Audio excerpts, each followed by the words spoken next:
Hi, I'm SJ. I am an artist who focuses on photography, and the pronouns are she, her. Okay, why am I most passionate about photography and content creation? I would say probably because this was my first passion in life. I've been taking photos since, although they were really bad, I've been taking photos since I was like in 6th grade, I want to say, when I got my first camera from Costco actually. And I spent all of my life up until graduating college pretty much seeing it as that really special, safe, exciting thing that I did outside of like the real world and my real life. And as my real life has kind of merged with that side hobby and passion, and it has become my life, my passion for it is just a little more intense because I realize how special it is that I have the like resources and support and ability to do what I'm doing all the time. Yeah, it's just the most like tangible, and I guess tangible is the best word, tangible way for me to give meaning to the way that I see the world and express what I'm feeling. I know that's really a common thing for artists, and it's because it's very true. My journey as a photographer thus far has been quite a roller coaster. I didn't decide to do this full-time until, I want to say, right about the time I was graduating in 2020. I graduated from Wisconsin without a degree in this at all. I studied communications and had a minor in entrepreneurship, which I'm really grateful for, although sometimes I wish I had some more of the technical skills that I could have learned at school, but you learn those along the way. I've been working with, I guess my journey into doing this, like being a freelancer and doing this full-time, started with me deciding that that's something I was gonna do, period. And when I was at the end of my senior year, I just started setting up shoots with random people, like musicians in Madison. I went to University of Wisconsin, and my friends, for my own ideas and whatever, all the stuff I can think of. I set a goal for myself, like a certain number of shoots before I graduated, so I'd have sort of a portfolio, and then if I went to a different location, I'd have something to show for, so I could book shoots with other random people. And since then, my life has evolved into more of a regular work pace, in the sense that I don't only do like one-off freelance jobs like I think a lot of other photographers do at like earlier stages or for their whole careers. I work mainly with several clients regularly. I work with a sustainable clothing brand, a wellness brand. Both of those I have like a retainer relationship with, and then meaning I just work with them every single month. I'm not a full-time employee, but I'm on the team. And then a couple of musicians a little more casually. And it's been the absolute best, but it's been a roller coaster in the sense that some days I feel really sure that this is the best thing in the world and exactly where I'm supposed to be, and I'm chasing my dreams. And then on other days I don't feel meaning in the stuff that I'm doing, even if it is really meaningful and I'm working with really great people. And so much of that has to do with my own like mental health insecurities and whatnot. So more than it's been a journey figuring out, at least for me, more than it's been a journey figuring out like what work it is I want to do or how to find that work, because luckily that hasn't been super difficult, because I think I've put in the hours to like build a portfolio I felt proud of. It's more been about figuring out how to like build a life that fosters a stable self-esteem and helps me like remove my insecurities so that I can work more consistently and not sway when things get confusing or on the days where I feel like it doesn't make sense. And that's super important too when you're like doing anything entrepreneurial or working for yourself. You have to, like, you just have to be on top of your own mental, otherwise that's the thing that gets confusing, because you don't have anyone, you know, keeping track of you in that way except for you, which makes it so rewarding when you figure that out. But my journey's been a roller coaster because I am figuring that out right now, and I probably always will be, but yeah, I think that's something not enough people think about. It's always like, how am I going to find clients, or like, what should my website look like, or whatever. Those are the things you'll figure out because that's easy when you're passionate about what you are doing. The passion is the thing that sways when your insecurity is not honed in. So yeah. I'll add to that last question though, the roller coaster itself has been an absolute dream because I don't think I've ever grown so intensely than I have in this period of like this kind of tumultuous period, trying to figure out how I want my life as an artist and like a young person post-grad, what I want that to look like. It's so challenging and so rewarding because I see these like glimmers of this life that I'm building, even on the days where it's like, I don't want to pull my hair out, this is so difficult, I feel alone, I don't know what to do, I'm in a new city, whatever, my job, I don't get it. I see why all of those things are pushing me towards like this amazing higher place to be, so it's been a good thing. So my favorite artist right now, I would say, and this changes a lot, there's a lot of people out there I really admire, but today I would probably say probably Tyrell Hampton, who's now like a really famous TikTok star, I think. He became well known from shooting a lot of then and now celebrities while out in New York at clubs and stuff, especially one really famous club called the Chinese Chalet, or China Chalet, I believe, which is now closed, but that was like a very famous party scene, maybe even infamous, I don't know, I think it was kind of controversial, but when he was not even 21, he was like sneaking into that club and shooting every single night it was open, or every Friday night of the year or whatever, shooting strangers that ended up becoming his friends, and shooting, like I said, celebrities, whatever, in this like really chaotic and cool and natural raw party space. And I relate a lot to that. I love bringing a camera with me on nights out, especially in parties where I feel like kind of uncomfortable. It makes me feel really like purpose driven, and like there's a lot of cool candid moments around to be had. There's nothing more special than when you're shooting in a space that's kind of dark and, like I said, chaotic, and you see the flash go off and you notice that like one little moment captured just right, like someone making a very, I don't know, just like people making weird faces or doing weird things with each other, doing whatever young people do when they're out partying. That is the best. And I'd also probably say one of the people that's influenced me the most consistently, and I bet this is common for a lot of artists who admire similar styles to me, is Ryan McGinley, who is a really famous photographer. His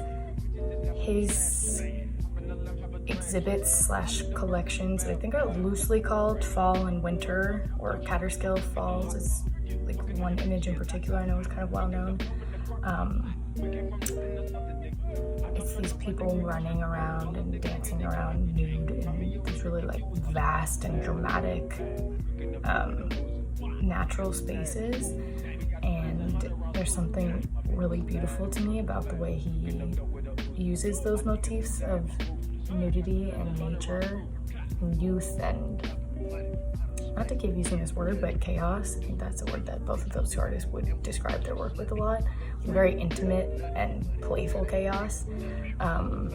It's just something I always think about when I'm creating my own work, especially when I envision my own work like in exhibit spaces, which is something that really excites me. I picture the way Ryan McGinley's pieces from those collections look like so dramatic and beautiful inside of like plain white exhibition rooms. There's something super special about that. And someone else I really love is Adrienne Raquel and Trippy Dana. They're both two artists right now, very different, but that have super specific styles. Adrienne Raquel is really like has an elegant and rich style that's very clear without compromising having range in her work, and Trippy Dana is someone who is imitated a lot, but never exactly, because she's so unique and has a style that's so honed in on and cool. She's just really awesome. Has such a genius mind. So a day in the life for me varies a lot because I work from home and also move around a lot.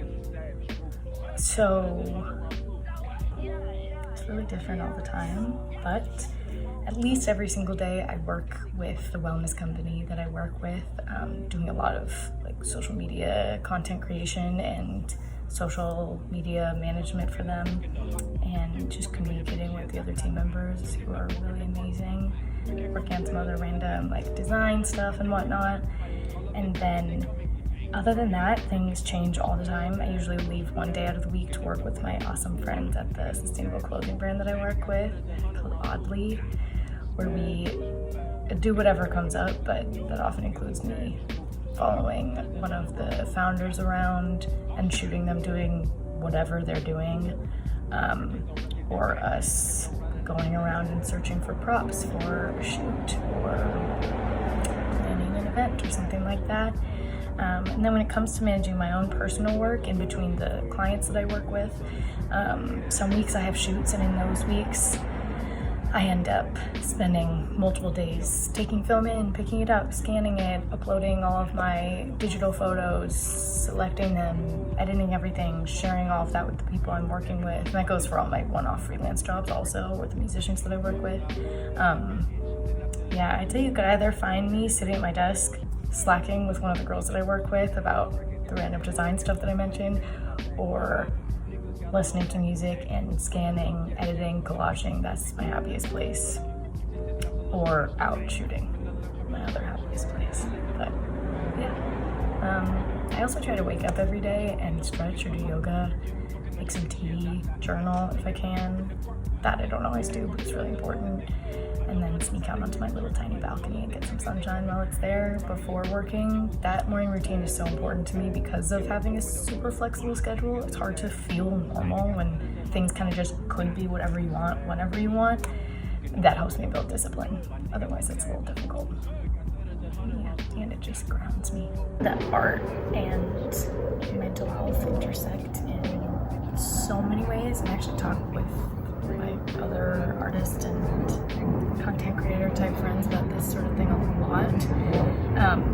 On one hand, they intersect in the obvious ways, like the fact that for most people their art is an expression of their mental health and their emotions and feelings, or it's a way of working through emotions and feelings. So for a lot of people, art is so personal and so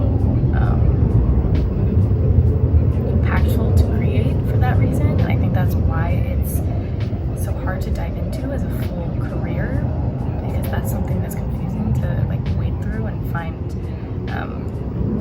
like structure out of. But I think that's what makes it so beautiful and so rewarding. But another way in which art, photography, all forms of art as careers and mental health intersect is that when you are working on things that are so personal to you,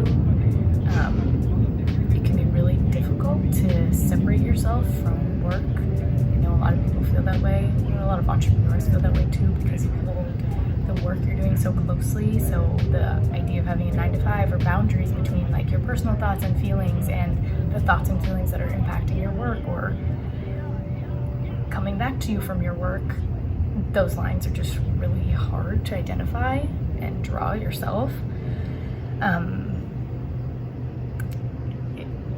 It's so important, I've found, to have outlets that are different from the work you do itself.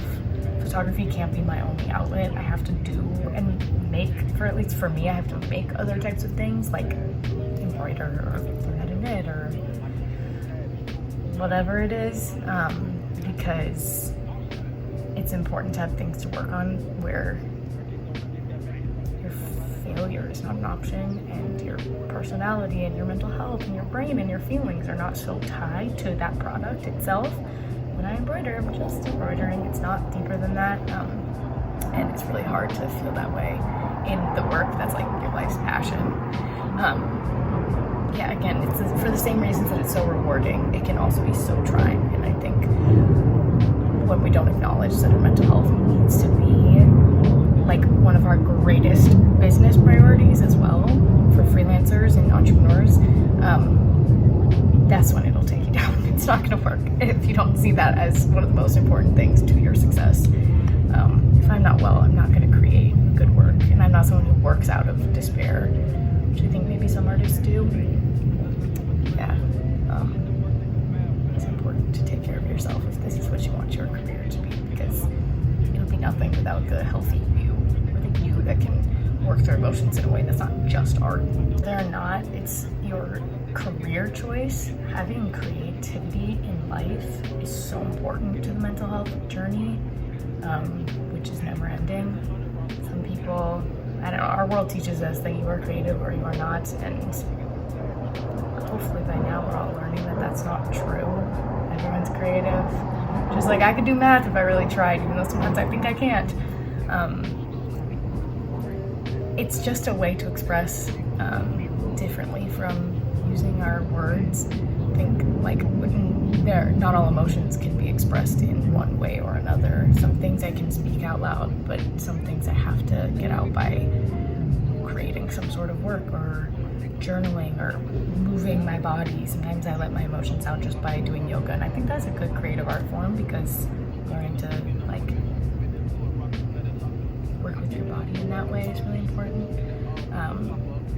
But yeah, I think everyone needs to have things in life that help them feel a little free to like let their brain roam and just allow them to be curious about their mental health and what's going on inside, and art is a good one of those. When you just like let yourself go, be a little bit vulnerable to your own feelings.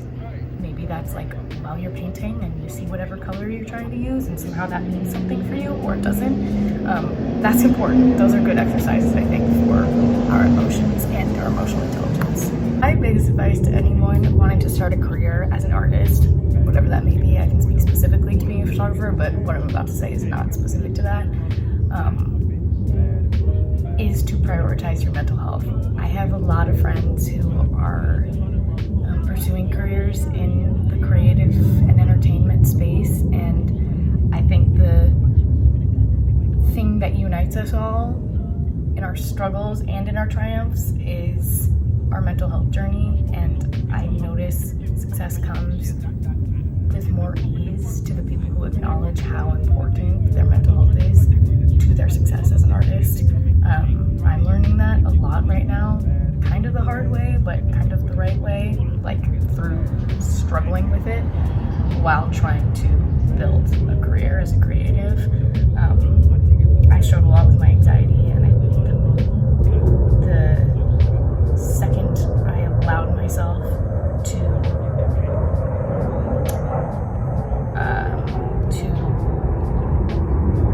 prioritize working through that over my work, because the whole point is that my work will be better if I'm better. That's the second I felt like I started to see myself feel better. It's just so important. And I think that all the specifics of like how you actually get from point A to point B all throughout your career as a literally anything in this world can't really be taught to you. I've had a lot of people give me advice on how to do X, Y, or Z, even in other careers I thought I wanted to have, which were so different than this. And someone else's path is never going to be yours.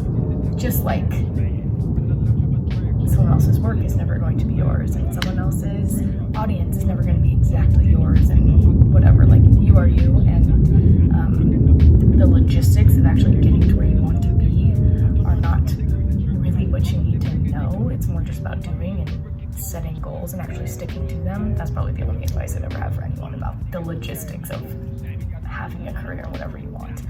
The more obvious advice I have is about mental health and just like building good habits so that when you are living the life you want to live, it feels how you want it to and you can sustain it. Because there's nothing consistent about being an artist. There's nothing consistent about working for yourself or being a freelancer or moving to a new city or being alone or growing up or being in your 20s or anything. There's nothing consistent ever. So when you build in your habits to stay sane and feel well, especially without the structures of a traditional job, you can be so successful and so powerful.